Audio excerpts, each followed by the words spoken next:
హల్లెలూయా. నేడు దావీదు నగరమున మీకు ఒక రక్షకుడు పుట్టెను, ఆయనే క్రీస్తు ప్రభువు.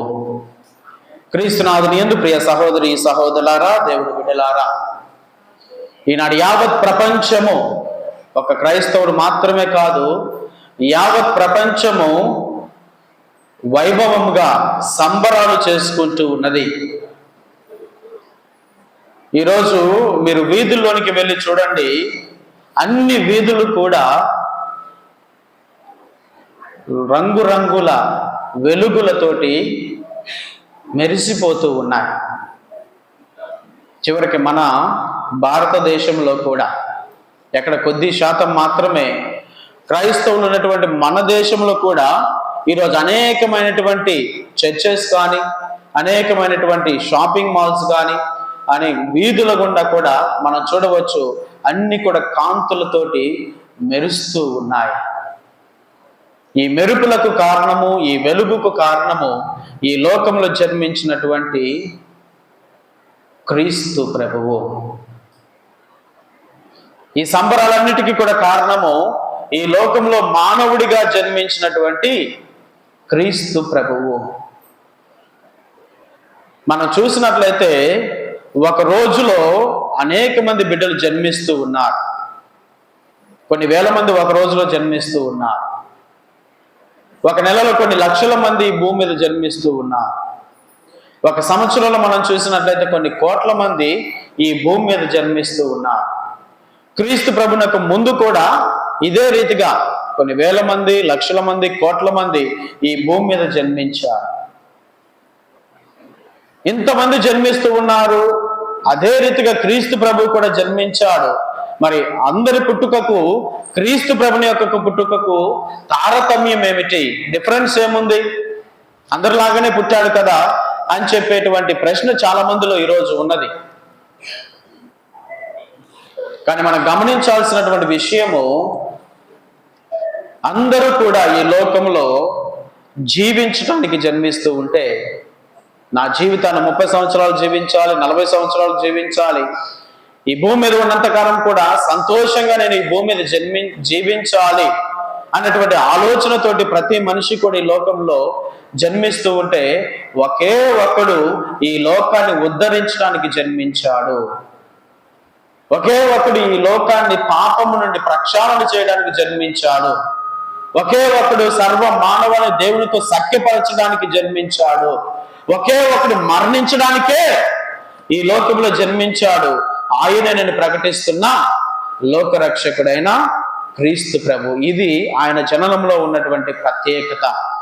అందరి వలె ఆయన జన్మించినప్పటికీ అందరిలాగా ఆయన జన్మించలేదు. ఈ రోజు కూడా నేను ఒక వీడియో చూస్తున్నప్పుడు ఒక వ్యక్తి ఒక చర్చిలోకి ప్రవేశించి ప్రశ్నిస్తూ ఉన్నాడు. మీరందరూ కూడా చదువుకున్న వాళ్ళే కదా, చదువుకున్న వాళ్ళుగా మీరు ఈ ప్రశ్నకి సమాధానం చెప్పండి. స్త్రీ పురుషుల యొక్క కలయిక లేకుండా యేసు ప్రభు ఎలాగ జన్మించాడు అని అతను ప్రశ్నిస్తూ ఉన్నాడు. అక్కడ ఉన్నటువంటి పాస్టర్ గారిని, సంఘ సభ్యులందరినీ కూడా ప్రశ్నిస్తూ ఉన్నాడు. ఆ ప్రశ్నకు నేను సమాధానం చెప్తూ ఉన్నాను. స్త్రీ పురుషుల కలయిక జరగాలంటే అది మానవ సంబంధమైనది, అది మనిషి తలుచుకుంటే జరిగేది. కానీ దేవునికి ఇవన్నిటి కూడా అతీతమైనది, దేవునికి అసాధ్యమైనది ఏది కూడా లేదు. క్రీస్తు ప్రభు ఎలాగా కన్యక నుంచి జన్మించగలుగుతాడంటే, దేవుని మనం ఏం చేస్తున్నాం? ఒక దేవుడికి ఒక లిమిట్ అనేది ఉన్నదా? దేవుడు ఒక పరిధి అనేది ఉన్నదా? ఒక పరిధి దేవుడికి ఉంటే ఆయన దేవుడే కాదు. ఒక లిమిట్ అనేది దేవునికి లేదు. అసాధ్యమైనది దేవునికి ఏది కూడా లేదు. అది ఏదైనా అసాధ్యమైనది ఉన్నదా అంటే అసలు ఆయన దేవుడే కాదు. ఆయన దేవుడిగా మనం ఆరాధించాల్సిన అవసరం లేదు. దేవుడికి సమస్తము సాధ్యమే. శూన్యం నుండి సమస్తమును సృష్టించిన వాడికి, శూన్యం నుండి ఆకాశ నక్షత్రాలను సృష్టించినటువంటి వాడికి, శూన్యం నుంచి మనిషినే సృష్టించినటువంటి దేవునికి ఒక కన్యక నుండి తన కుమారుని లోకానికి పంపడము అసాధ్యమేమి కాదు. Praise the Lord. Hallelujah, hallelujah. వాళ్ళందరూ కూడా మానవ ఆలోచనలతో ఆలోచిస్తూ ఉన్నారు, శాస్త్రీయ పరంగా ఆలోచిస్తూ ఉన్నారు, భౌతిక శారీరకమైనటువంటి సంబంధాల గురించి ఆలోచన చేస్తూ ఉన్నారు. స్త్రీ పురుషుల కలయిక లేకుండా ఒక బిడ్డ జన్మించడం ఎలాగా అని చెప్పేసి మానవ ఆలోచనతోటే వారి యొక్క ఆలోచనలు నిండిపోయాయి. దేవుని యొక్క ఆలోచన మానవుని ఆలోచనల కన్నా అతీతమైనది. కానీ నువ్వు దాన్ని ఒక పరిధిలో చూడడానికి లేదా ఒక లిమిటెడ్ గా చూడడానికి ఆయన మనిషి కాదు, ఆయన దేవాది దేవుడు. ఆయన కన్యక నుండి జన్మించాలనుకున్నాడు కాబట్టి కన్యక నుండి ఆయన జన్మించాడు. ఆదిలోనే ఏర్పాటు చేసుకున్నటువంటి రీతిగా, ఆదిలోనే తాను తలంచినటువంటి రీతిగా ఆదాము ఏవములు పాపం చేసిన వెంటనే ప్రభు ఆ సమయంలోనే తలంచాడు, ఏదో ఒక రోజున నేను ఈ మానవాన్ని రక్షించాలి. ఇదిగో నీ కుమారులు సాతానుగాడి యొక్క తలను చితకదొక్కుతారు అన్నటువంటి అనేకమైనటువంటి వాగ్దానాలు దేవాదేవుడు ప్రారంభంలోనే చేసి ఉన్నాడు. ఆ వాగ్దానాల ప్రకారము తన ఏకైక కుమారుని ఈ లోకానికి ప్రసాదించాడు. Praise the Lord. Hallelujah, hallelujah. ఆయన జననంతోటే రక్షకుడు. మరణం తర్వాత అనుకుంటూ ఉంటాం, కానీ ఆయన జననంతో రక్షకుడిగా ఈ లోకానికి ప్రకటించబడ్డాడు. ఎప్పుడైతే దేవుని యొక్క దూత గొల్లల దగ్గరికి వెళ్ళిందో గొల్లలతో చెప్తున్నటువంటి మాట, నేడు దావీదు నగరమున మీ కొరకు ఒక రక్షకుడు పుట్టి ఉన్నాడు అని చెప్పేసి ఆ దేవదూత ప్రకటించిన వెంటనే ఆ గొల్లలందరూ కూడా సంతోషంగా గంతులు వేస్తూ పాటలు పాడుతూ ఆ రక్షకుని చూడడానికి వెళ్ళారు. కాబట్టి ఆయన తన జననంతో ఒక రక్షకుడిగా ఈ లోకంలో జన్మించాడు. కాబట్టి ఆయన ఈ లోకాన్ని రక్షించబోతున్నాడు అనేటువంటి సత్యాన్ని దేవాతి దేవుడే తన దూతల ద్వారా ప్రకటించాడు. తన యొక్క ప్రణాళిక వేరు, తన యొక్క జీవితం వేరు, తన యొక్క పరిచర్య వేరు. కాబట్టి ఆయన రక్షకుడిగా ఈ లోకంలో జన్మించాడు. మరి ఇంత గొప్ప దేవుడు, సర్వమును కూడా సృష్టించి పరిపాలిస్తున్నటువంటి దేవుడు, సమస్తమును కూడా ఒక మాటతోటి సృష్టించినటువంటి దేవుడు, సమస్తమును కూడా ఒక క్రమములో, విశ్వాన్ని అంతా కూడా ఒక క్రమంలో నడిపిస్తున్నటువంటి దేవుడు, నేటికి కూడా ఈ సృష్టిని అంతా కూడా మన యొక్క కళ్ళతోటి చూస్తే ఇంకా ఆశ్చర్యం అనిపిస్తుంటుంది. ఎలాగ అసలు ఇంత గొప్ప సృష్టిని దేవుడు ఈ రీతిగా ఎలాగ చేశాడు? ఒక మొక్కను చూస్తే ఆ మొక్కను చూస్తే చాలా ఆనందం వేస్తుంది. ఎంత అందంగా దేవుడు ఈ మొక్కను సృష్టించాడు. ఏదైనా ఒక ప్రాంతానికి వెళ్ళినప్పుడు ఆ ప్రాంతాన్ని చూసినప్పుడు ఆ ప్రాంతాన్ని చూసి చాలా సంతోషం అనిపిస్తుంది. ఎంత గొప్పగా దేవుడు ఈ లోకాన్ని సృష్టించాడు. ఆ కొండలు, లోయలు, వీటన్నిటిని కూడా చూసినప్పుడు ఇంత అందమైన సుందరమైన ఈ లోకాన్ని దేవుడు ఇంత గొప్పగా సృష్టించాడు. మరి ఇంత గొప్ప దేవుడు ఎందుకు పశువుల పాకలో జన్మించాడు? ఎందుకు పశువుల పాకలో ఆయన జన్మించాల్సి వచ్చింది? దేవుడు ఇంత గొప్ప శక్తి కలిగిన వాడు రాత్రికి రాత్రే నా కుమారుడు జన్మించబోతూ ఉన్నాడు కాబట్టి బెత్లెహేములో ఒక పెద్ద భవనము ఉండాలి అని చెప్పేసి ఆయన ఒక మాట పలకగానే ఖచ్చితంగా అక్కడ ఒక భవనము వచ్చి ఉండేది. ఒక అందమైన సుందరమైనటువంటి ఒక ప్రదేశం అక్కడ రూపొందాలి అని చెప్పేసి దేవుడు ఒక మాట పలుకుంటే అక్కడ ఖచ్చితంగా ఒక సుందరమైనటువంటి తన కుమారునికి ఒక మంచి ప్రదేశం అక్కడ సృష్టించబడి ఉండేది. కానీ దేవుడు సృష్టిని డిస్టర్బ్ చేసి లేదా తాను సృష్టించినటువంటి సృష్టిని ఒక రకంగా చెప్పాలంటే దాన్ని తారుమారు చేసో లేదా దానికి అతీతంగానో ఏదో చెయ్యాలని చెప్పేసి దేవుడు తలంచలేదు. ఆయన సృష్టిలో ఒక సృష్టిగా కావాలనుకున్నాడు. అంత యథావిధిగా ఉన్నప్పుడే ఆ యథావిధిలోనే తాను భాగము కావాలనుకున్నాడు. తాను అతీతముగా జన్మించాలని కోరుకోవాలా, అందరికన్నా గొప్పగా కనిపించేటువంటి రీతిగా నేను జన్మించాలని కోరుకోవాలా. ఒక మనిషి లాగానే ఆయన సాధారణంగా జన్మించాలి, సాధారణమైనటువంటి స్థితిలోనే నేను జన్మించాలని తలంచాడు. కాబట్టే దేవాదేవుడు ఇటువంటి గొప్ప కార్యాలయం చేయకుండా ఒక సాధారణమైనటువంటి జననాన్ని ఆయన తీసుకున్నాడు. ఒక సర్వసాధారణమైనటువంటి జననము, పశువుల తొట్టిలో ఆయన జన్మించటము.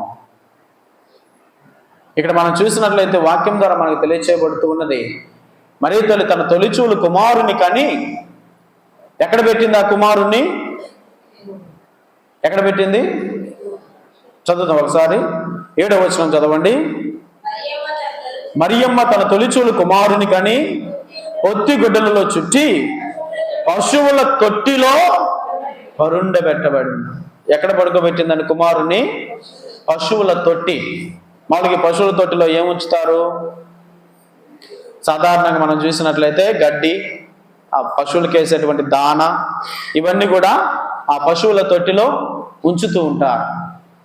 కాబట్టి ఈ పశువుల తొట్టి దేనికి గుర్తుగా ఉన్నది? ఆ జంతువులకి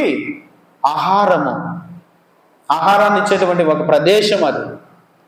కానీ క్రీస్తు ప్రభు తన యొక్క జననంతో మనందరికీ సత్యాన్ని తెలియజేశాడు. నేను ఈ లోకానికి జీవాహారముగా జన్మించాను, నన్ను మీరందరూ కూడా భుజించాలి, నా శరీరాన్ని నా రక్తాన్ని మీరు భుజించాలన్నటువంటి సత్యాన్ని ప్రారంభంలోనే, తనకి జననంలోనే ఈ సత్యాన్ని మనకు సూచించాడు. ఆ పశువుల తట్టిలో పరుండ పెట్టడం ద్వారా అది ఒక ఆహారానికి, భుజించేటువంటి ఒక పాత్రకి గుర్తుగా ఉన్నది. ఆ పాత్రలో ఉన్నటువంటి క్రీస్తు ప్రభు భోజనముగా ఉంటూ ఉన్నాడు. కాబట్టి పరిశుద్ధ వాక్యం ద్వారా ఎంతో క్లియర్గా అది ఇవ్వబడుతూ ఉన్నది. ఆయన జన్మించిన తర్వాత మరియ తల్లి ఆయన పొత్తుగుడ్డలలో చుట్టి పశువుల తొట్టిలో పరుండబెట్టబడ్డాడు. అంటే ఆయనను మనం భుజించబోతూ ఉన్నాం, ఆహారముగా ఆయన మనకు మారబోతూ ఉన్నాడు. కానీ ఈ సత్యాన్ని ఎరుకపరచడానికే క్రీస్తు ప్రభుని పశువుల తొట్టిలో పరుండబెట్టి చేశారు అన్నటువంటి వాక్యం మనకి ఎరుకపరచు ఉన్నది ప్రియదేవుని బిడ్డలా.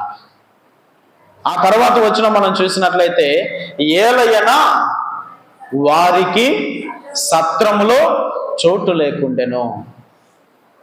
సత్రం అంటే అర్థం ఏమిటి? అసలేంటి సత్రం అంటే ఏంటి? ఇప్పుడు మనం ఇంగ్లీష్లో మనం చూస్తున్నట్లయితే హోటల్స్ అని రాసి ఉంటాయి, లేదా లాడ్జ్, ఇంగ్లీష్లో దాన్ని లాడ్జ్ అంటారు. తెలుగులోకి వచ్చేసరికి దాన్ని సత్రం అని చెప్పేసి పిలుస్తూ ఉంటాం. ఇప్పుడు ఏ వ్యక్తి అయినా కూడా, ఇప్పుడు మనం ప్రయాణంలో ఒక ప్రదేశానికి వెళ్ళాం, ఆ ప్రదేశానికి వెళ్ళిన తర్వాత మనము ఏం చేస్తాం? ఒక రోజుకో, 2 రోజులకో, 3 రోజులకో తలదాచుకోవడానికి లేదా ఉండటానికి ఈ లాడ్జ్లోకి వెళ్తాం, అవునా? ఇప్పుడు ఎవరైనా పర్మనెంట్గా లాడ్జ్లో ఉంటారా? ఎవరైనా ఉంటారా పర్మనెంట్గా ఆ లాడ్జ్లో కానీ, లేదా హోటల్స్లో కానీ, ఆ సత్రంలో కానీ? ఎవరము కూడా పర్మనెంట్గా ఉండం. లాడ్జ్ అంటే ఉండి వెళ్ళిపోయేటువంటి స్థలం. అది ఎప్పటికీ ఎవరికి కూడా పర్మనెంట్గా ఉండేది కాదు. ఎవరు వచ్చినా కానీ 2 రోజులు, వారం రోజులు, నెల రోజులు ఉండేసి వెళ్ళిపోతూ ఉంటారు. కాబట్టి అది పర్టికులర్గా నిలబడి స్థిరస్థాయిగా ఉండిపోయేటువంటి స్థలం కాదు.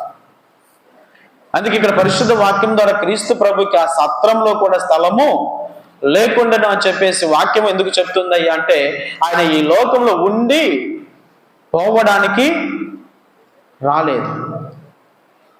అందుకే సత్రంలో కూడా స్థలం లేకుండానంటే దానికి అర్థము, క్రీస్తు ప్రభు ఈ లోకంలో కొద్ది రోజులు ఉండో లేదా కొద్ది కాలం ఉండో ఉండి వెళ్ళిపోవడానికి వచ్చిన వాడు కాదు. ఆయన కలాంత కాలము సదా నేను మీతో ఉంటాను అని ప్రభుని యొక్క వాగ్దానం ప్రకారము ముందుగానే ప్రభు ప్రవచించినటువంటి యెషయా ప్రవక్త ప్రవచనాల ప్రకారము ఆయన ఇమ్మానువేలుగా జన్మిస్తాడు. ఇమ్మానువేల్ అంటే దేవుడు మనతో ఉన్నాడు. కానీ ఆయన సదా మనతో ఉండటానికి ఈ లోకంలో జన్మించాడు. కాబట్టి ఆయన సత్రంలో జన్మించలా. సత్రంలో జన్మించుంటే కొంతకాలం ఉండి వెళ్ళిపోయి ఉండేవాడు. అది కొద్ది కాలం మాత్రమే సంబంధించింది. అందుకే ఆయన సత్రాన్ని ఎన్నుకోలేదు ఆయన జననానికి. కానీ సత్రంలో కూడా స్థలం లేకుండా ఉండేటువంటి ఒక పరిస్థితి అక్కడ ఏర్పాటు చేయబడింది. అనేక మంది ఇరుగు పొరుగు ప్రాంతాల నుంచి ఆ సమయంలో అక్కడికి వచ్చారు, ఆ జనాభా లెక్కలలో వాళ్ళ పేరు రాయించుకోవడానికి. అందుకే ఒక కుటుంబానికి సంబంధించినటువంటి వ్యక్తిగా ఒక కుటుంబంలోనే ఆయన జన్మించలేదు, ఒక పర్టికులర్ గృహంలో ఆయన జన్మించలేదు. ఎవరికి చెందినటువంటి ఒక పశువుల పాకలో ఆయన జన్మించాడు. ఇంకా ఒక గురువు కొద్దిగా తత్వశాస్త్రం చదివిన మంచి వేదాంత పండితులు అంటాడు, యేసు ప్రభు నాకు తెలిసి జన్మించినప్పుడు ఆ పశువుల పాకలో కూడా జన్మించి ఉండడు. ఆయన ఏదో ఆ వీధి బయట ఎక్కడో ఆ రోడ్డు మీద ఆయన జన్మించి ఉంటాడు. ఆ రోడ్డు మీద జన్మించిన తర్వాత తీసుకొని వెళ్ళి ఆయన పశువుల పాకలో పరుండబెట్టి ఉంటారు అని చెప్పేసి ఆ వేదాంత పండితుడు మాట్లాడుతూ ఉన్నాడు. అయి ఉండొచ్చు. ఆ వీధమ్మటి బిడ్డను కన్నప్పుడు తీసుకొని వెళ్ళి అయ్యో బిడ్డను కన్నదే అని చెప్పేసి ఆ పశువుల పాకను వాళ్ళు ఇచ్చి ఉంటారు. మనం చూస్తూ ఉన్నాం. వాళ్ళు అనేకమైనటువంటి గృహాలను సందర్శించారు, అనేకమైనటువంటి కుటుంబాలకు వెళ్ళి వాళ్ళు తలుపు కొట్టారు, అయ్యా కొద్దిగా స్థలం ఉంటే ఇవ్వండి, అయ్యా మీ గృహంలో కొద్దిగా స్థలం ఉంటే ఇవ్వండి. ఎవరు వీళ్ళంతా? బయట వాళ్ళేం కాదు, అందరూ కూడా బంధువులే, అందరూ కూడా కుటుంబ సభ్యులే. యోసేపు గారు ఎక్కడో బయట వెళ్ళి బ్రతుకుతున్నప్పటికీ కూడా ఆయన పుట్టి పెరిగిందంతా కూడా ఈ యొక్క బెత్లెహేం ఈ ప్రాంతంలోనే. ఇప్పుడు కొంతమంది మన ఊర్ల నుంచి కూడా ఇప్పుడు బయటకు వెళ్ళి సిటీలలో అక్కడిక్కడే సెటిల్ అయి బతుకుతూ ఉన్నారు. ఇప్పుడు ఆ బయటకు వెళ్ళిపోయినటువంటి వ్యక్తులు మరలా తిరిగి వచ్చినప్పుడు ఖచ్చితంగా వాళ్ళకి మన యొక్క ఇళ్లలో స్థలం ఇస్తాం, మన బంధువులు వాళ్ళని చేరదీస్తారు, బంధువులు మన యొక్క ఇళ్లలోనికి రానిస్తాం. కానీ యోసేపు గారు మరియ తల్లి తమ సొంత వారి దగ్గరికే వెళ్ళారు, కానీ వాళ్ళెవరు కూడా ఆహ్వానించలేదు. సాధారణమైనటువంటి వ్యక్తులుగా కూడా వాళ్ళు వెళ్ళలేదు. నిండు చూలాలు 9 నెలల గర్భముతోటి మరియ తల్లి ప్రసవ వేదన పడుతూ ఉంటే అక్కడ ఉన్నటువంటి ఏ కుటుంబము కూడా వాళ్ళకి చోటు ఇవ్వలేదండి. చూడండి మనుషుల యొక్క ఆలోచన ఎంత దారుణంగా ఉన్నదో. వీటన్నిటి కూడా దేవుడు వెళ్ళాడు, ఈ అన్ని కష్టాల గుండా ప్రభు వెళ్ళాడు. చాలా ఈజీగా ప్రభు ఈ లోకంలోనికి వచ్చేయలేదు, చాలా ఈజీగా తన యొక్క జననం అనేది, తన యొక్క జీవితం అనేది కొనసాగలేదు. మనిషి అనుభవిస్తున్నటువంటి అన్ని కష్టాలను మించినటువంటి కష్టాన్ని ప్రభు అనుభవించాడు తన యొక్క జననం నుంచే. అన్ని గృహాలకు వెళ్ళి వాళ్ళ గృహాలను తట్టి అయ్యా మాకు స్థలం ఇవ్వండి అని చెప్పిన ఏ గృహంలోనూ కూడా వాళ్ళకి స్థలము దొరకలేదు. ఆ గృహాలలో స్త్రీలు ఉన్నారు, ఆల్రెడీ బిడ్డలకి జన్మనిచ్చినటువంటి తల్లులు ఉన్నారు, అయినా కూడా ఎవరు కూడా పట్టించుకోవాలా. మాకెందుకులే, మేమెందుకు ఇవ్వాలి, మేమెందుకు వాళ్ళని రానివ్వాలి, ఇది నా ఇల్లు, మేము ఉంటాము, మా వాళ్ళు మాత్రమే ఉంటారు, నా కుటుంబం మాత్రమే ఉంటుంది అన్నటువంటి ఆలోచన భావాన్ని వాళ్ళు చూపించారు. ఇది మనుషుల యొక్క మనస్తత్వం. ఇటువంటి మనస్తత్వాన్ని మార్చాలనే క్రీస్తు ప్రభు ఈ లోకానికి వచ్చాడు, గొప్ప శుభవార్తను ప్రకటించాడు. ప్రేమ అనేటువంటి శుభవార్తను ప్రభు ఈ లోకానికి తీసుకొని వచ్చాడు. అందుకే క్రీస్తు ప్రభు జీవించినంత కాలం కూడా ఆయన బోధనలో ఎక్కువ శాతం ప్రేమించండి, మీ పొరుగు వారిని ప్రేమించండి, మిమ్మల్ని మీరు ప్రేమించుకున్నట్లు ఇతరులను ప్రేమించండి అని చెప్పేసి ప్రభు బోధించినటువంటి అనేక బోధనలో కూడా ఉన్నటువంటి సత్యము బోధన ఏమిటాయి అంటే ప్రేమ. ఎందుకంటే దేవుడు ప్రేమ స్వరూపిగా ఈ లోకానికి వచ్చాడు. ఆ ప్రేమను కనబరచడానికి, ఆ ప్రేమను ప్రకటించడానికి, ఆ ప్రేమను ఎలాగ చూపించాలో మనందరూ కూడా తెలియచేయడానికి క్రీస్తు ప్రభు ఈ లోకానికి వచ్చాడు. ప్రియ దేవుని బిడ్డలారా, కానీ అంత గొప్ప ప్రేమ స్వరూపుని ఈరోజు మనందరం కూడా కొనియాడుతూ ఉన్నాం. మరి క్రీస్తు ప్రభు ఈ లోకంలో జన్మించిన వెంటనే ఆ సత్యము, ఆ శుభవార్త ఎవరికి తీసుకుని వెళ్ళబడింది? ఒక సాధారణమైనటువంటి వ్యక్తుల దగ్గరకి. జ్ఞానులేమో నక్షత్రాన్ని చూసి ప్రభు దగ్గరికి వస్తే గొల్లలకి మాత్రం అంత జ్ఞానం లేదు కదా. శాస్త్రాలు ఏం చెప్తున్నాయి ఇవేవన్నీ కూడా తెలిసిన వాళ్ళేం కాదు. సాధారణమైనటువంటి ప్రజలు రోజు గొర్రెలు కాచుకున్నారా, సాయంత్రానికి వచ్చి ఒక ముద్ద తిని పడుకున్నారా, రోజులు గడిచిపోతూ ఉన్నాయా. కానీ ఇటువంటి ఒక సాధారణమైనటువంటి ప్రజల దగ్గరికి ప్రభు తన శుభవార్తను మొట్టమొదటిగా పంపించాడు. చూడండి, దేవుడు తన యొక్క రక్షణ ప్రణాళికలో సాధారణమైనటువంటి వ్యక్తులకి ఎంత గొప్ప ప్రాధాన్యతనిచ్చాడో మనకు అర్థమవుతూ ఉన్నది. సాధారణమైనటువంటి వ్యక్తులకి ఆ గొప్ప శుభవార్తను ముందుగా ఆ దేవదూత తీసుకుని వెళ్ళేలాగా చేశాడు. ఆ కొండల్లో ఎక్కడో ఉన్నారు, చలి కాచుకుంటూ ఉన్నారు, భయాందోళనలో ఉన్నారు. ఇటువంటి సమయంలో దేవుని యొక్క దూత అక్కడ ప్రత్యక్షం అవుతూ ఉన్నది. దేవుని దూత ప్రత్యక్షమై అక్కడ చెప్పుతున్నటువంటి మాటలు వాళ్ళందరూ కూడా భయపడ్డారు. దేవుని దూతను చూసిన వెంటనే భూతం అనుకొని ఉంటారు, దెయ్యం అనుకొని ఉంటారు, ఏదో గాలి వచ్చిందని చెప్పేసి అనుకుంటారు. కానీ ఎప్పుడైతే దేవుని యొక్క దూత మాట్లాడడం ప్రారంభించిందో ఆమె గంటల తరబడి వాళ్ళకి ప్రసంగం చేయాల, అర్ధగంటల సేపు పోయి మాట్లాడాలి. ఒకే ఒక మాట వాళ్ళతోటి పలికింది, నేడు దావీదు నగరమున మీకు ఒక రక్షకుడు పుట్టి ఉన్నాడు అని చెప్పేసి ఒకే ఒక మాటతోటి వాళ్ళకి క్లుప్తంగా ఆ సత్యాన్ని ప్రకటించింది. ఎప్పుడైతే ఈ సత్యాన్ని వాళ్ళు ఆలోచన చేశారో, గ్రహించారో, వెనువెంటనే లేచారండి. గంతులు వేయటం ప్రారంభించారు, సంతోషించడం ప్రారంభించారు, కేకలు వేయటం ప్రారంభించారు, పాటలు పాడటం ప్రారంభించారు. సాధారణమైనటువంటి మనుషులు కూడా ఈ సత్యాన్ని గ్రహించగలిగారు. సాధారణమైనటువంటి మనుషులు కూడా ఈ సత్యాన్ని అర్థం చేసుకున్నారు. ఎందుకంటే వీళ్ళందరూ కూడా, ఇశ్రాయేలు ప్రజలు అందరూ కూడా మెస్సయ్య కోసము ఎదురు చూస్తూ ఉన్నారు.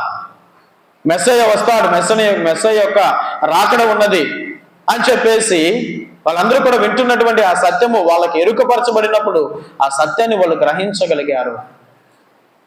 కాబట్టి మందనంతా కూడా అక్కడ విడిచిపెట్టి, గొర్రెలన్నింటినీ కూడా మందనంతా కూడా అక్కడే విడిచిపెట్టి వాళ్ళు గంతులు వేసుకుంటూ ఆ యొక్క పాక దగ్గరికి వచ్చేసారు. సాధారణంగా వాళ్ళు వచ్చి చూసేసరికి రక్షకుడు పుట్టాడంటే అనేకమైనటువంటి ఆలోచనలు ఉండి ఉండవచ్చు. అనేదో పెద్ద గొప్ప స్థలంలో జన్మించి ఉంటాడు అనేటువంటి ఆలోచనతో వాళ్ళు వచ్చి ఉండవచ్చు. కానీ అక్కడికి వచ్చి చూసేసరికి ప్రభు రక్షకుడు ఎక్కడ ఉన్నాడు? పశువుల పాకలో ఉన్నాడు. పశువుల పాకలో ఉన్నటువంటి ప్రభుని చూసినప్పుడు వాళ్ళు ఆలోచన చేసి ఉంటారు, ఇదేమిటి, దేవుడి దూతేమో రక్షకుడు పుట్టాడని చెప్పేసి మాకు ప్రకటించింది, ఇక్కడికి వచ్చి చూస్తేనే మేనేమో పశువుల పాకలో ఉన్నాడు.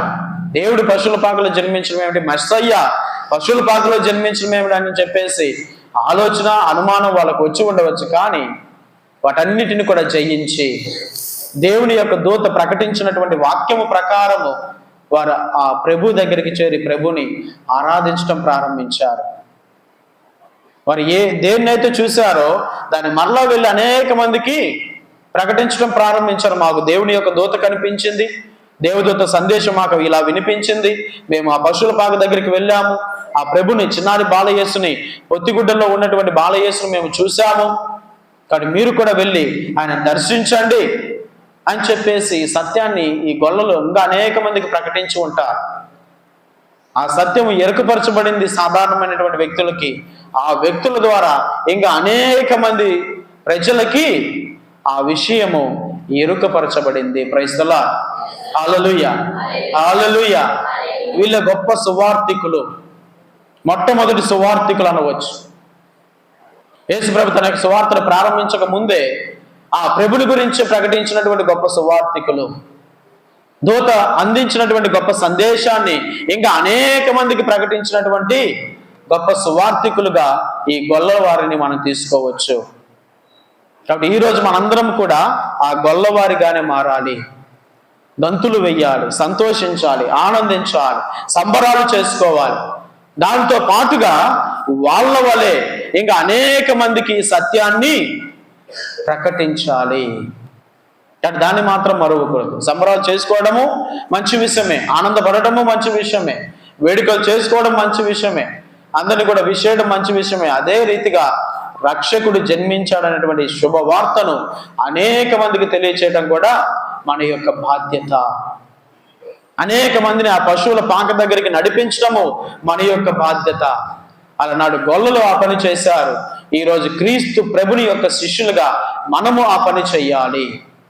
ప్రభుని దగ్గరికి ఎంత మందిని నడిపిస్తూ ఉన్నాం, ప్రభుని సందర్శించడానికి, ప్రభుని దర్శించేదానికి, ప్రభుని యొక్క వాక్యమునికి నడబడేదానికి ఎంత మందిని మనం ఈరోజు ఆ ప్రభుని దగ్గరికి నడిపిస్తూ ఉన్నాం అనేది ఆత్మ పరిశీలన చేసుకోవాల్సినటువంటి విషయం. ప్రియ సహోదరి సహోదరులారా, కాబట్టి ఈ పరిశుద్ధ స్థలంలో మనందరం కూడా ఆత్మ పరిశీలన చేసుకుందాం. మేము కూడా ఆ గొల్లల వలె, గొర్రెల కాపర్ల వలె క్రీస్తు ప్రభు వద్దకి ఎంతమందిని నడిపించగలుగుతూ ఉన్నాం, లేదా క్రీస్తు ప్రభు గురించి ఎంతమందికి ప్రకటించగలుగుతూ ఉన్నాం. ఈరోజు ఈ క్రిస్మస్ వేడుకల్లో సందర్భంగా అనేకమైనటువంటి ప్రదేశాలలో క్రీస్తు ప్రభు పుట్టుక అన్నటువంటి ఒక ప్రదర్శన జరుగుతూ ఉంటుంది. ఆ యొక్క స్కిట్ అనేది జరుగుతూ ఉంటుంది. స్కూల్స్లో కూడా ఈ యొక్క కార్యక్రమం జరుగుతూ ఉన్నప్పుడు అది ఆ సంఘటన మన కళ్ళకు కనిపించినట్లుగా ప్రదర్శిస్తూ ఉంటారు. ఈ స్కూళ్ళలో ప్రదర్శిస్తూ ఉన్నప్పుడు అక్కడ అనేక మంది ఉంటారు. క్రైస్తవులు ఉంటారు, హైందవులు ఉంటారు, ముస్లిమ్స్ ఉంటారు, ఈ రకమైనటువంటి ఎంతో మంది వ్యక్తులు అక్కడ ఉంటారు. కానీ ఆ చిన్న బిడ్డలు కూడా ఈ ప్రదర్శన చేసినప్పుడు క్రీస్తు ప్రభుని యొక్క జననాన్ని గురించి అక్కడ ప్రకటిస్తూ ఉన్నారు. దేవదూత వలె, ఆ గొల్లల వలె, ప్రభుని యొక్క జననం గురించి అనేక మందికి ప్రకటించబడుతూ ఉన్నది.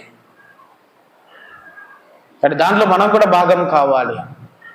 మన వంతుగా మనం ఎలాగా ప్రభుని ప్రకటించగలం, మన వంతుగా మనం ఎలాగ ప్రభుని యొక్క గొప్ప శుభవార్తని నలుగురిలోనికి తీసుకుని వెళ్ళగలం, నలుగురికి ఎరుగుపరిచేలాగా మనం చేయగలం. మీ కొరకు రక్షకుడు జన్మించాడు, మన కొరకు రక్షకుడు జన్మించాడు అనేటువంటి గొప్ప శుభ సమాచారాన్ని అనేక మందికి మనం ఎలాగా చేరవేయగలము అనేటువంటి ప్రశ్న మనల్ని మనం నిత్యము కూడా అడుక్కోవాలి. ప్రియ దేవుని బిడ్డలారా, మరి క్రీస్తు ప్రభు జన్మించిన తర్వాత అక్కడ జరిగినటువంటి గొప్ప అద్భుతము ఏమిటంటే మనం చదువుతూ ఉన్నాం 13వ వచనం. వెంటనే ఆ దేవదూతలతో పరలోక దూతల సమూహము ప్రత్యక్షమై సర్వేశ్వరుని ఇట్లు స్తుతించెను. మహోన్నత స్థలములలో సర్వేశ్వరునికి మహిమ, భూలోకమున ఆయన అనుగ్రహమునకు పాత్రులకు వారికి శాంతి కలుగును గాక. దూతలు ప్రకటించినటువంటి గొప్ప శుభ సమాచారము, ఎంత గొప్ప అద్భుతము చోటు చేసుకుందండి. ప్రభు జన్మించిన వెంటనే పరలోకము సహా మొత్తం కూడా భూలోకం మీదకి దిగి వచ్చింది. ఇప్పటి వరకు కూడా పరలోకంలో ప్రభుని యొక్క సన్నిధిలో నిత్యం కూడా క్రీస్తు ప్రభుని ఆరాధిస్తున్నటువంటి దేవదూతలు ఆయన మానవుడిగా జన్మించినప్పుడు ఆ దూతలన్నీ కూడా భూమి మీదకి దిగి వచ్చాయి.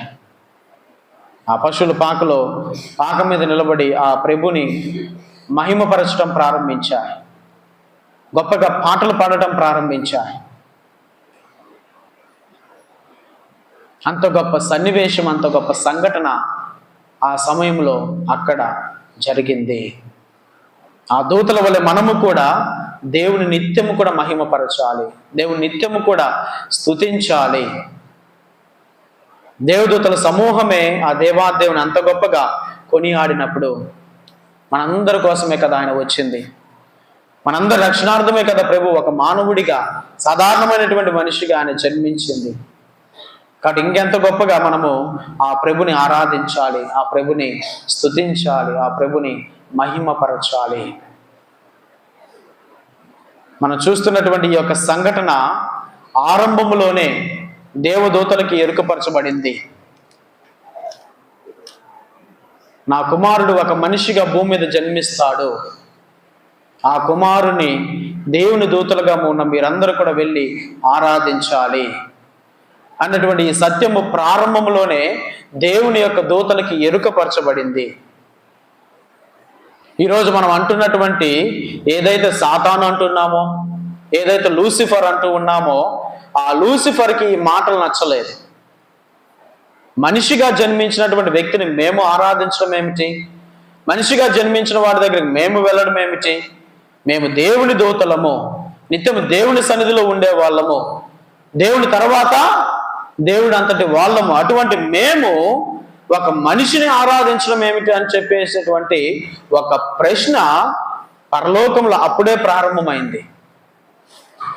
ఆ ప్రశ్న ద్వారానే, ఆ మాటల ద్వారానే లూసిఫర్ దేవుణ్ణి వ్యతిరేకించడం ప్రారంభించాడు. మేము ఆరాధించబోయేదే లేదు, మనిషిగా జన్మించినటువంటి క్రీస్తుని మేము ఆరాధించబోయేది లేదు అని చెప్పేసి ఎప్పుడైతే లూసిఫర్ దేవునికి వ్యతిరేకత చూపించిందో అప్పుడు దేవుడు ఆ దూతని ఏం చేశాడు, భూమి మీదకి నెట్టివేశాడు. అలాగ సాతాన్ అనేది పుట్టుకొని వచ్చింది. మామూలుగా హిబ్రూ భాషలో లేదా అర్మైక్ భాషలో లూసిఫర్ అన్నారు, కానీ దాన్ని హెలేల్ అంటూ ఉంటారు. గాబ్రియల్, రఫాయల్ అనేటువంటి రీతిగానే ఈ దూత పేరు కూడా హెలేల్. ఎల్ అంటే దేవుడు, గాబ్రియల్, ఎల్ అనేది దేవుని యొక్క పేరు. అలాగనే లూసిఫర్ పేరు కూడా హెలెల్. లాటిన్లోకి అది తర్జుమా చేసినప్పుడు ఏమైంది, లూసిఫర్గా మార్చారు. అది లాటిన్ యొక్క భాష లూసిఫర్ అనేది, కానీ అసలు నేము హిబ్రూ ప్రకారం మనం చూసినట్లయితే అది హెలెల్. కాబట్టి ఇటువంటి ఒక సన్నివేశము ముందుగానే వాళ్ళకి తెలియచేయబడింది. దేవుని యొక్క దూతలు ఆ పశువుల పాక దగ్గరికి క్రీస్తు ప్రభుని యొక్క జననాన్ని బట్టి సంతోషించాలి, ఆనందించాలి, ఆయన దగ్గరికి వెళ్ళి ఆరాధించాలి అన్నటువంటి మాట ఈ లూసిఫర్కి నచ్చలేదు, హెలెల్కి నచ్చలేదు. కాబట్టి దేవునికి వ్యతిరేకంగా మారింది. మేము కూడా దేవుడు అంతటి వాళ్ళమే, మేము కూడా మీతో సమానమే, మేమెందుకు మనిషిని ఆరాధించాలన్నటువంటి ఒక వ్యతిరేకత ప్రారంభమై అప్పుడు పరలోకం నుంచి వాళ్ళందరినీ కూడా త్రోసివేయడం జరిగింది. వాళ్ళే సాతానులుగా మనం ఈరోజు పిలుస్తూ ఉన్నాం, లూసిఫర్గా మనం పిలుస్తూ ఉన్నాం. కాబట్టి ప్రియ సహోదరి సహోదరులారా, ఈరోజు కూడా అనేక మంది క్రీస్తు ప్రభుని ఆరాధించడానికి నిరాకరిస్తూ ఉన్నారు. క్రీస్తు ప్రభుని దేవుడు అని పిలవడానికి నిరాకరిస్తూ ఉన్నారు. క్రీస్తు ప్రభు ఈ లోకాన్ని రక్షించడానికి వచ్చాడు అన్నటువంటి సత్యాన్ని అనేక మంది నిరాకరిస్తూ ఉన్నారు. దానికి ప్రధానమైనటువంటి కారణమే ఆ సాతాను. దాన్ని అంగీకరించేలాగా చేయటంలా, ఆ సత్యాన్ని గ్రహించేలాగా సాతాను గాడు చేయటం లేదు. ఎందుకంటే వాడికి ఇది నచ్చలేదు, ప్రారంభం నుంచే ఈ సత్యం వాడికి నచ్చలేదు. కాబట్టి నేటికి కూడా అనేక మందిని క్రీస్తు ప్రభు నుంచి దూరం చేయడానికి, క్రీస్తు ప్రభుని అంగీకరించకుండా ఉండటానికి, క్రీస్తు ప్రభుని యొక్క రక్షణలో భాగం కాకుండా ఉండడానికి సర్వ విధాల ప్రయత్నం చేస్తూనే ఉన్నాడు. అనేక మంది వారిని విశ్వసించినటువంటి వారిని కూడా నాశనం చేయడానికి ప్రయత్నం చేస్తూ ఉన్నాడు. సాక్షులుగా నిలబడేటువంటి వారిని కూడా మరణానికి గురి చేయడానికి కూడా వెనుకాడటం లేదు. తిరుగుబాటుగా వాడు మారుతూ ఉన్నాడు. కానీ జ్ఞాపకం ఉంచుకోండి, ప్రభు మనతో ఉన్నవాడు, ప్రభు మనల్ని నడిపించేవాడు. ఆయన ఇమ్మానువేలుగా జన్మించాడు, మనతో నిత్యము ఉంటాడు. ఆయన తృణీకరించేటువంటి వారముగా మనం ఎప్పటికీ కూడా ఉండకూడదు. రక్షణ అనేది ఒక క్రీస్తు ప్రభు ద్వారా మాత్రమే వచ్చేది. పరలోక రాజ్యానికి ఉన్నటువంటి ఏకైక మార్గము క్రీస్తు ప్రభువు. అందుకే ఆయనే స్వయంగా ప్రకటించినటువంటి ఆ సత్యము, నేనే మార్గమును, సత్యమును, జీవమును. ఇటువంటి మాటలు ఇంకెవరు కూడా చెప్పలేకపోయారు. ఎవరి వల్ల సాధ్యము కాదు. ఎవరైతే నిజమైన మార్గమై ఉన్నాడో ఆయన మాత్రమే చెప్పగలరు. ఎవరైతే సత్యమై ఉన్నారో వారు మాత్రమే నేను సత్యాన్ని చెప్పగలరు. ఎవరైతే జీవమై ఉన్నారో వాళ్ళు మాత్రమే నేను జీవాన్ని అని ప్రకటించగలరు. అది లోకరక్షకుడైనటువంటి క్రీస్తు ప్రభువే. కాబట్టి ఈ సత్యాన్ని మనకు ప్రకటించాడు. ఇంత గొప్ప పండుగను ఈరోజు మనందరం కూడా కొనియాడుతూ ఉన్నాం. మన రక్షణను మనం కొనియాడుతూ ఉన్నాం. మా కొరకు రక్షకుడు జన్మించాడు అనేటువంటి సత్యాన్ని లోకానికి ప్రకటిస్తూ ఉన్నాం. ఈరోజు అనేక మంది ఎందుకు క్రిస్మస్ పండుగ చేసుకోవాలి అన్నటువంటి ప్రశ్నలు, కొంతమంది మూర్ఖత్వం కలిగినటువంటి పాస్టర్ గారులు కూడా ఈ ప్రశ్నలు వేయటం అనేది వారి యొక్క మూర్ఖత్వానికి మనం వదిలేయాలి. బైబిల్లో లేదు కదా, బైబిల్లో ఏం లేదు, డిసెంబర్ 25 అని లేదు కదా, దాన్ని మీరు ఎందుకు చేస్తారు? నిన్న మొన్న వచ్చినటువంటి నీకు ఎలా తెలుస్తుంది ఈ సత్యము? ప్రారంభం నుంచి, మొదటి నుంచి, క్రీస్తు ప్రభు యొక్క జననం నుంచి ఎవరైతే తనతో పాటు ఉన్నారో, ఎవరైతే తనతో పాటు తిరిగారో, ఆ సత్యాన్ని ఎవరైతే ప్రకటించారో వారికి తెలుస్తూ ఉన్నది. వారు తల్లి అనే శ్రీసభ ద్వారా ఆ సత్యాన్ని ప్రకటిస్తూనే వస్తూ ఉన్నారు, మొదటి శతాబ్దం నుంచి కూడా. కానీ ఎప్పుడు ఇవన్నీ కూడా చారిత్రాత్మక విషయాలు ఎప్పుడెప్పుడు జరిగాయని చెప్పేసి ముందుగానే ఎరుకపరచబడినట్లు, రాయబడినట్లు ఇవన్నీ కూడా జరుగుతూ ఉన్నాయి. నిన్న మొన్న వచ్చేసి ఇది బైబిల్లో లేదు కదా డిసెంబర్ 25 అని చెప్పేసి మాట్లాడడం కొద్దిగా మూర్ఖత్వమే అనాలి. అసలు క్యాలెండర్ అనేది ఎప్పుడు వచ్చింది? ఈ క్యాలెండర్ మనం పాటించడం ఎప్పుడు మొదలు పెట్టాం? ఈ జనవరి, ఫిబ్రవరి, మార్చి నెలలు ఎప్పటి నుంచి మొదలు పెట్టాం? ఇవన్నీ కూడా అర్థాలు తెలియకుండా, చరిత్ర తెలియకుండా నిన్న మొన్న వచ్చేసి ఇది బైబిల్లో లేదు, మనం చేసుకోవాల్సినటువంటి అవసరం లేదు అన్నటువంటి ప్రశ్నలతోటి ఈరోజు క్రైస్తవ సమాజాన్ని కూడా తప్పుదారి పట్టిస్తున్నటువంటి పాస్టర్లుగా పిలువబడుతున్నటువంటి, సేవకులుగా పిలువబడుతున్నటువంటి వాళ్ళు కోకొల్లలుగా ఉన్నారు. ప్రభుని యొక్క జననాన్ని కొనియాడాలి. ప్రభు ఈ లోకంలో జన్మించాడన్నటువంటి సత్యాన్ని మనం ప్రకటించాలి. ప్రభు ఈ లోకంలో నా కోసం జన్మించాడు, మనందరి కోసం కూడా జన్మించాడు, సర్వ మానవాళి రక్షణార్థం జన్మించాడు. ఆ సత్యము పరిశుద్ధ గ్రంథం ద్వారా మనకు ఎరుకపరచబడుతూ ఉన్నది. ఆ డేట్లు అనేవి తర్వాత దాని అంతా కూడా చరిత్ర ద్వారా ఎప్పుడు జరిగింది, ఏ రోజు జరిగింది అని చెప్పేసి ఇవన్నీ కూడా వాళ్ళు గ్రహించి తర్వాత ఆ డేట్ని ఫిక్స్ చేశారు. ఇప్పుడు మనకి ఇవ్వబడినటువంటి గ్రంథం ప్రకారము ఇక్కడ చక్కగా క్లియర్గా ఇవ్వబడింది ఏ కాలంలో ఈ జనాభా లెక్కలు తీసుకున్నారు, ఎవరి కాలంలో. ఈ జనాభా లెక్కలు రాయబడ్డాయి అనేటువంటి విషయము పరిశుద్ధ గ్రంథంలో ఎంత క్లియర్గా ఇవ్వబడింది కదా. ఎవరి కాలంలో జరిగింది? తన సామ్రాజ్యం ముందు జనాభా లెక్కలు సేకరింపవలనని సీజరు అగస్తు చక్రవర్తి ప్రకటించి అధికారులకు ఆజ్ఞ ఇచ్చెను. అంటే ఆ కాలంలో ఎవరు పరిపాలిస్తూ ఉన్నారు? సీజర్ అగస్తు చక్రవర్తి పరిపాలిస్తూ ఉన్నాడు. మరి అగస్తు చక్రవర్తి ఎప్పుడు పరిపాలించాడని చెప్పేసి ఉంటుంది కదా చరిత్ర. మరి సీజర్ చక్రవర్తి ఎప్పుడు జనాభా లెక్కలు రాయమని చెప్పేసి చెప్పాడు అనేటువంటి లేఖం ఉంటుంది కదా, చరిత్ర ఉంటుంది కదా. కాబట్టి ఇవన్నీ కూడా చరిత్ర ఆధారాలుగా ఉంటాయి. వీటన్నిటిని కూడా ఆధారముగా చేసుకొని ప్రభుని యొక్క జననాన్ని ఫిక్స్ చేయటం జరిగింది. కాబట్టి చరిత్ర అంతా కూడా తెలియకుండా ఈరోజు రేపు వచ్చేసి ఇవన్నీ కూడా తప్పు, ఇది బైబిల్లో లేదు, ఇది సరైనది కాదు, ఇది మనం చేసుకోవచ్చా చేసుకోకూడదా అన్నటువంటి ప్రశ్నలతోటి క్రైస్తవులను కూడా తప్పుడు ఆలోచనలోకి, తప్పుడు మార్గంలోనికి నడిపిస్తూ ఉన్నటువంటి వారు కోకలలుగా ఉన్నారు. ఎందుకు లేదు? బైబిల్లో క్రీస్తు ప్రభు జన్మించాడు అన్నటువంటి సత్యం ఎంతో క్లుప్తంగా రాయబడింది. దేవుని యొక్క దూతల చేత ఆ సత్యము లోకానికి ప్రకటించబడింది. మనుషుల చేత కూడా కాదు, దేవుని యొక్క దూతల చేత ఆయన జన్మించాడు, మీ రక్షకుడు జన్మించాడు అన్నటువంటి సత్యం ఈ లోకానికి ఎరుకపరచబడింది. మరి ఇదంతా కూడా చరిత్ర కదా, జరిగిందో జరగలేదో అనేటువంటి ప్రశ్నే అవసరం లేదు. ఇదంతా కూడా జరిగినటువంటి సంఘటన, ఇది ఒక చరిత్ర. దీని ఆధారంగానే ఈరోజు మనం అంటున్నటువంటి చరిత్ర ఏదైతే ఉన్నదో దాన్ని 2 భాగాలుగా విభజించడం జరిగింది. క్యాలెండర్ను కూడా 2 భాగాలుగా విభజించడం జరిగింది. సంవత్సరాలను కూడా లెక్క పెట్టడం జరిగింది. ఈరోజు మనం జీవిస్తున్నటువంటి జీవితం అంతా కూడా క్రీస్తు ప్రభుని యొక్క జననం మీద ఆధారపడి ఉన్నది. ఆ సత్యాన్ని మనం గ్రహించటం లేదు. ఈరోజు 2025వ సంవత్సరంలో మనం అడుగు ఉన్నామంటే దానికి కారణం ఏమిటి? ప్రారంభం ఎక్కడ? క్రీస్తు ప్రభుని యొక్క జననం. దాన్ని పట్టుకొని ఈరోజు 2025వ సంవత్సరం అని చెప్పేసి మనం చెప్పగలుగుతూ ఉన్నాం. కాబట్టి ప్రతి దానికి కూడా ఆధారము, ఆరంభము, సెంటర్ ఏదైతే ఉన్నదో అంటే అది క్రీస్తు ప్రభుని యొక్క జననం. ఈరోజు ఏ శాస్త్రవేత్త అయినా సరే, ఎంత గొప్ప పండితుడైనా సరే, ఎంత గొప్ప జ్ఞానము కలిగిన వాడైనా సరే, ప్రతి ఒక్కరు కూడా ఒక వస్తువుని కనిపెట్టిన తర్వాత దాని మీద క్రీస్తు శకము అని రాయాల్సిందే. ఏ వస్తువైనా కనిపెడితే అది ఒకవేళ క్రీస్తు ప్రభు ముందుగా ఉన్నదైతే ఇది క్రీస్తు పూర్వానికి చెందిన వస్తువు, ఇది క్రీస్తు పూర్వానికి సంబంధించిన జంతువు, ఇది క్రీస్తు పూర్వానికి సంబంధించిన పరికరం అని చెప్పేసి దాన్ని క్రీస్తు ప్రభు తర్వాత వెనక్కి తీసుకుని వెళ్ళాలి. క్రీస్తు ప్రభు జననానికి వెనక్కి తీసుకుని వెళ్ళాలి, లేదా క్రీస్తు ప్రభు జననం తర్వాత దాన్ని పోల్చి చెప్పాల్సిందే, వేరే మార్గము లేదు.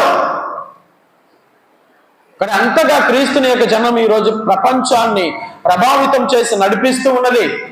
ఆయన జననాన్ని బట్టే సంవత్సరాలు, తేదీలు, గంటలు, సమయాలన్నీ కూడా నిర్ణయించబడ్డాయి.